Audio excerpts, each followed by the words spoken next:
Hello, my name is Curtis Jones. I'm the Director of the Office of Socially Responsible Evaluation and Education at the University of Wisconsin-Milwaukee and Principal Investigator of the Educator Effectiveness System Evaluation.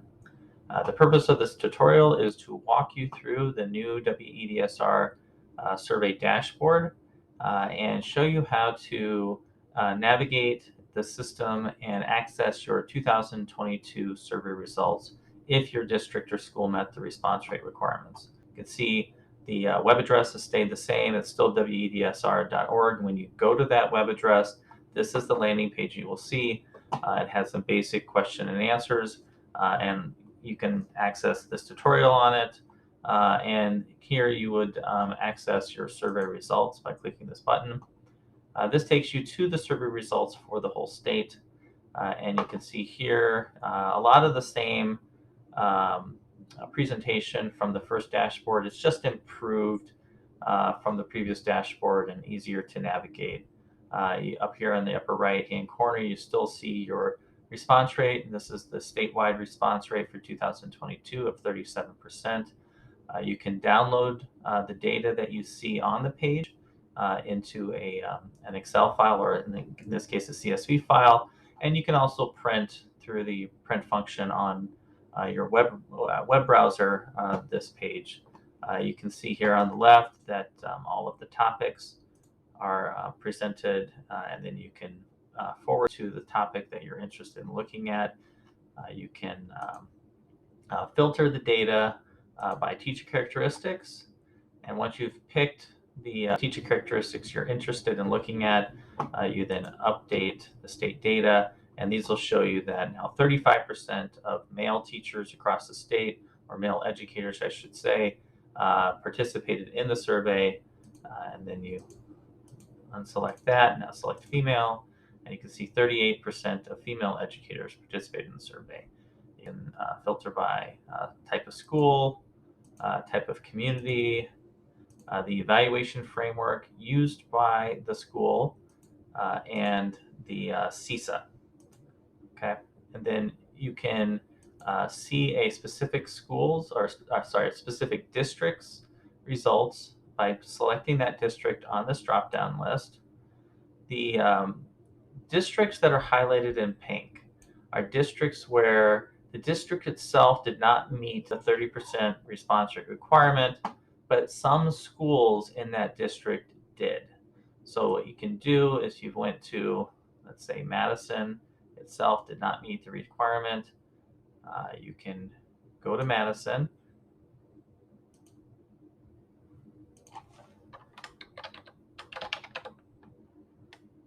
You would have to log in. This is a protected system still.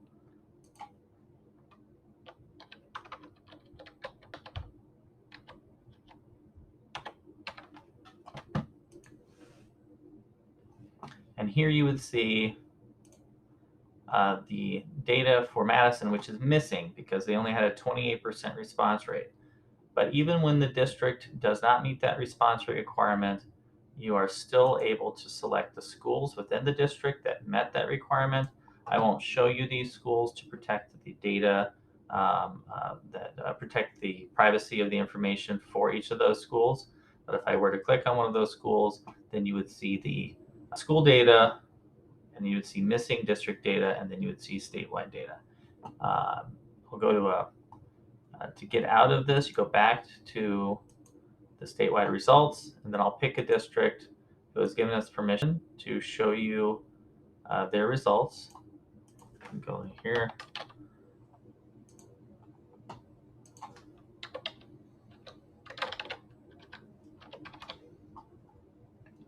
Make sure you put in the right information, and then you put in the password assigned to that district.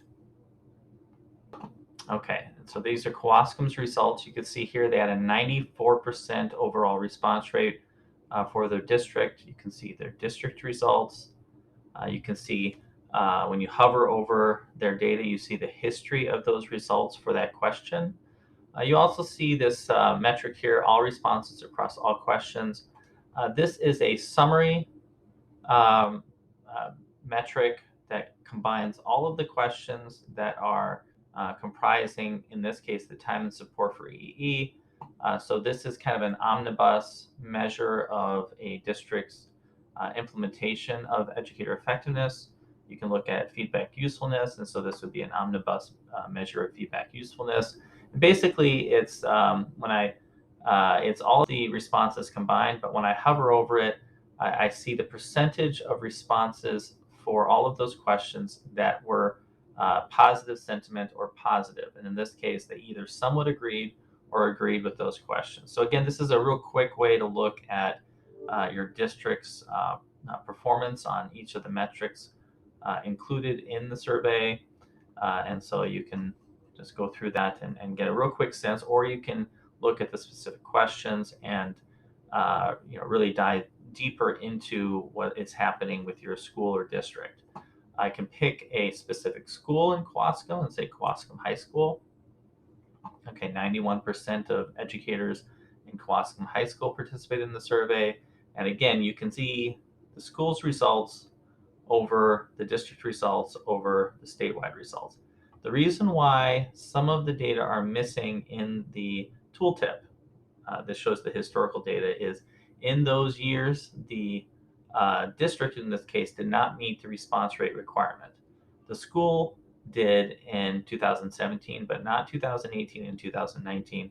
And the purpose of that is to protect the integrity of the information so that you're not comparing the results from one year where maybe you had a 91% response rate to the results to another year where you had maybe a 20% response rate, and then making decisions based on data that are really problematic. And so you just can't see the data if it's not of the same level of quality.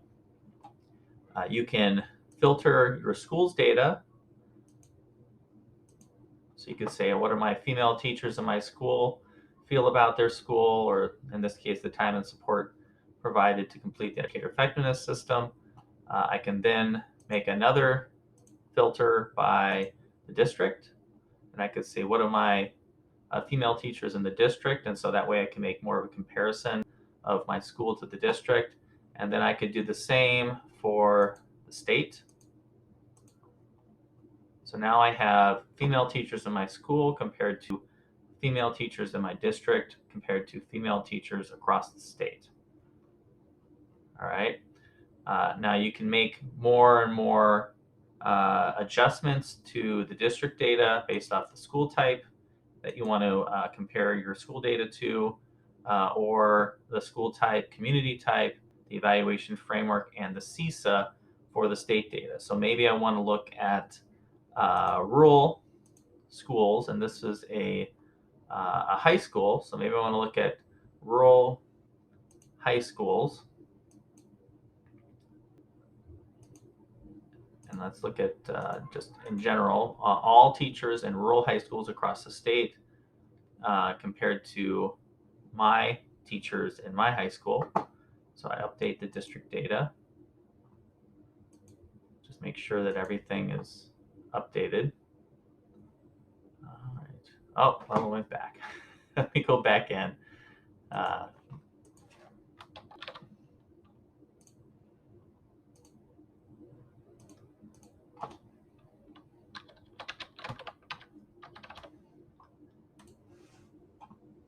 And this is a new system, so sometimes things will be a little confusing to use, as I just messed up and tried to access the data in a way that ended up kicking me back to the main page.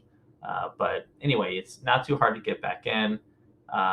Go back into this. I want to look at the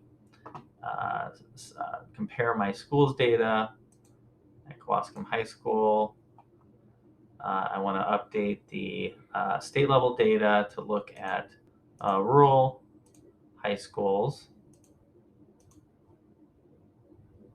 And you see it's filtered out or grayed out a little bit. That's because the system is thinking still. This is a new system and it's a learning system. So as you use the system over time, it will learn the data that you're asking it to provide. And then the next time you ask the system to provide that data, it'll be much faster. But this is the first time that system has been asked to provide the results for rural high schools. And you see here that it took a few minutes, but then it updated, and you can see the historical data is also updating over time. And the next time you run this, this will be more almost instantaneous. So anyway, I can look at my school results and I can compare it to statewide results for rural high schools.